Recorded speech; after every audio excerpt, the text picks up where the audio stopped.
Good evening, ladies and gentlemen. 6 p.m. here in Cairo. Time for the news in English with me, Al-Hamalawi, and we'll start off with a look at the headlines. President AlSissi arrives in New York ahead of participating in the UN General Assembly meetings. Foreign Minister Shukri holds a number of meetings in New York, preparing for Egypt's participation in the UN General Assembly. And Iran accuses foreign forces of raising Gulf insecurity.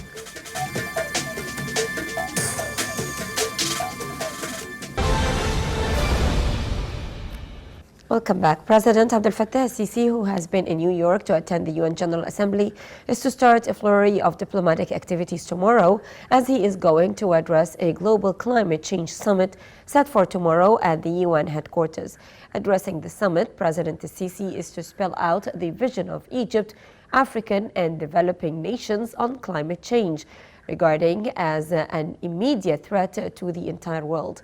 The president is predicted to call for stepping up pledged addressing of the phenomenal climate change, which has been taking the heaviest toll on Africa, though the continent's greenhouse emissions constitute only a merged portion of the global emissions.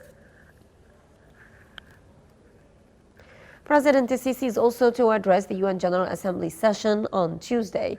The statement is expected to forge Egypt's stand on unfolding regional and world developments.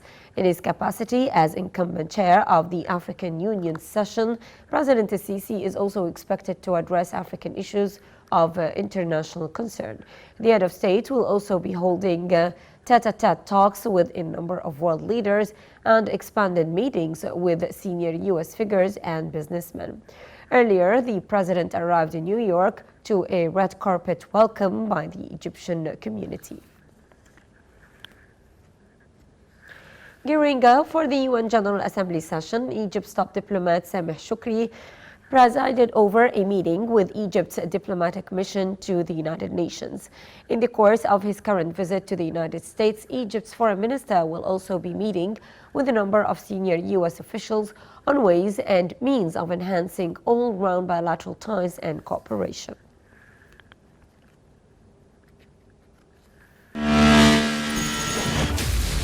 Egypt opens up to the world.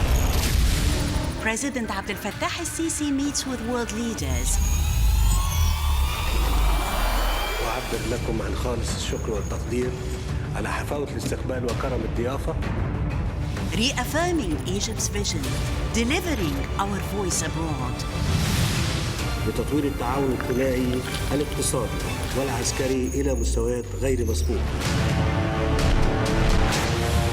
Discussing regional and international developments.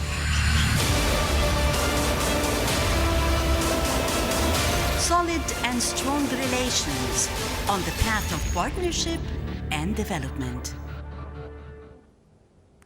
Prime Minister Mustafa Madbouli asserted today that Egypt's commodity exchange would place the country on the global map for commodities trading and would help protect smaller farmers. Presiding over a meeting on the projected creation of the commodity bourse, the Prime Minister stressed that the move would provide transparency needed while pricing commodities and would help stabilize fluctuating prices.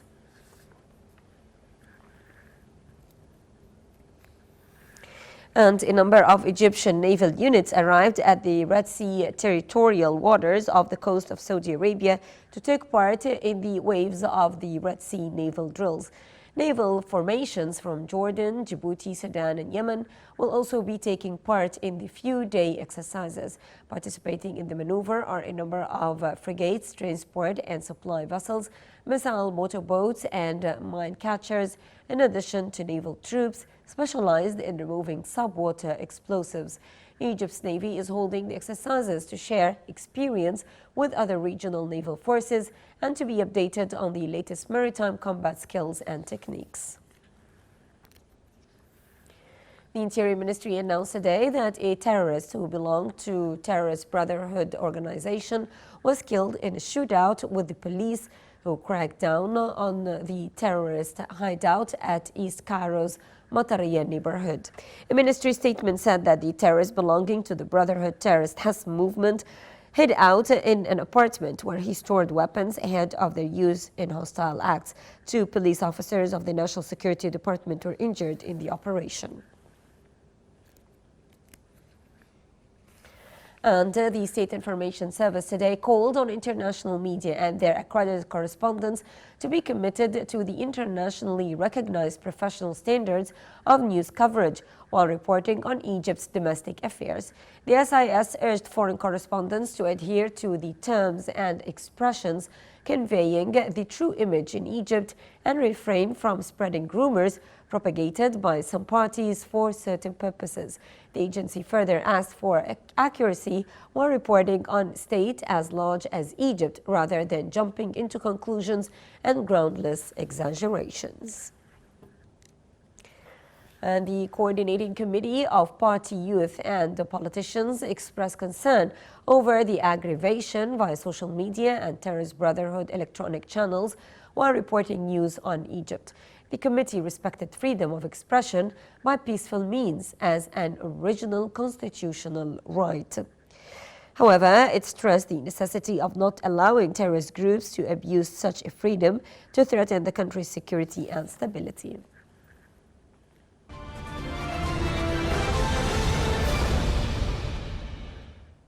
Iranian President Hassan Rouhani denounced today the presence of foreign forces in the Gulf and said that Iran will put forward a peace plan after our foe, the United States, ordered reinforcements to the Tinderbox region. Rouhani said in a speech at an annual military parade that the foreign forces can cause problems and insecurity for the people and for the region. Rouhani also said that Iran would present a peace plan to the United Nations in the coming days. Tensions between Iran and the U.S. and its allies have threatened to boil over since May last year, when U.S. President Donald Trump unilaterally withdrew from a 2015 nuclear deal and later began reimposing sanctions in a campaign of maximum pressure. Saudi Arabia said today that it will wait for the results of an investigation before responding to last weekend's attack on its oil facilities, for which it believes that Iran is responsible. Minister of State for Foreign Affairs Adel Al-Jubeir told reporters that the probe, which Riyadh has invited international investigators to join, would prove that the September 14 strikes came from the north. Riyadh has rejected a claim by Yemen's Iran-aligned Houthi movement that it carried out the strikes onto oil plants that initially halted Saudi production, the largest ever assault on oil facilities in the world's top oil exporter. Israel was set for crucial discussions today on who should try to form the next government, as last week's deadlocked election threatened Benjamin Netanyahu's long reign as prime minister. Israeli President Reuven Rivlin was to hold separate meetings with all the political parties voted into the last parliament to hear their recommendations on who should be the prime minister. It was far from certain that whoever gets the task will succeed in cobbling together a coalition, and there have been repeated calls for a unity government to overcome the impasse. 7 people have been killed in 3 attacks in the northern outskirts of the Iraqi capital, despite the army recently declaring the area swept of extremists. Security sources said that the overnight attacks on Saturday into Sunday targeted the homes of tribal fighters belonging to the powerful Al-Hashd al-Shabi paramilitary force, as well as army barracks in the Sunni suburb of Tarmiya. The tribal Hashd is composed largely of Sunni fighters and feeds into the broader Shia-dominated Al-Hashd al-Shabi, which fought back the Daesh terrorist group with Iraqi troops. Britain's main opposition Labour Party should make a decision on what to campaign for in any second referendum now, the party's foreign affairs policy chief Emily Thorbereny said today, putting herself at odds with leader Jeremy Corbyn. More in the following report. British opposition Labour leader Jeremy Corbyn said today his party would guide him on how to campaign in a second Brexit referendum, pledging to offer voters a choice between staying in the European Union and a credible deal. At the start of the Labour's annual conference in the English seaside resort of Brighton, Corbyn was again under pressure by party members and even some of his top team to unequivocally back remaining in the EU in any new vote. But so far, the Labour leader, a leftist who is an instinctive critic of the EU, has struck a neutral stance, saying it was more important to hold the party together by embracing its remainers and those who want to leave the bloc. Just weeks before Prime Minister Boris Johnson has vowed to leave the EU, do or die, Labour, like the governing Conservatives, is deeply divided over Brexit, deepening uncertainty over Britain's departure, the country's biggest trade and foreign policy decision for more than 40 years. On the eve of a conference when party officials hope to present Labour as a government in waiting, a new row broke out when an ally of Corbyn tried to oust Deputy Leader Tom Watson over Brexit. Corbyn stepped in to defuse the standoff. He again appealed to his party to understand that while many of them wanted to remain in the EU, there was a significant majority that backed leaving, and so both needed to have an option if it came to a second referendum.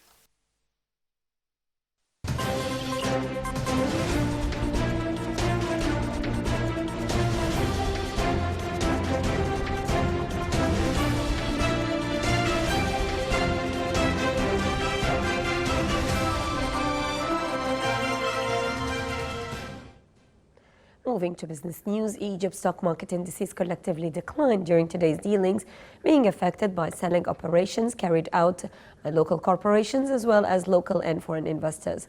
The benchmark EGX 30 index fell 4.7% to reach 14,047 points at the close, and the capped EGX 30 index was also down 5.5%. The medium capped index EGX 70 and the more expanded EGX 100 index both edged lower 5.2%. The Central Agency for Public Mobilization and Statistics announced that trade exchange between Egypt and the United States rose during the first quarter of the year 2019 to reach $3.7 billion, compared to $3.4 billion a year earlier, up 8%. The CAPMAS noted that Egyptian exports to the United States reached $1 billion in 2019, increasing 19.9% than in 2018. Egyptian imports from the United States also increased to reach $2.7 billion during the same period, up 4.1%. The agency added that the U.S. investments in Egypt in the fiscal year 2018-2019 reached $2.7 billion, up 5.2% compared to the fiscal year 2017-2018. The ratings agency S&P Global upgraded Spain's sovereign debt to A from A-, pointing to rosier prospects for economic growth and a shrinking budget deficit.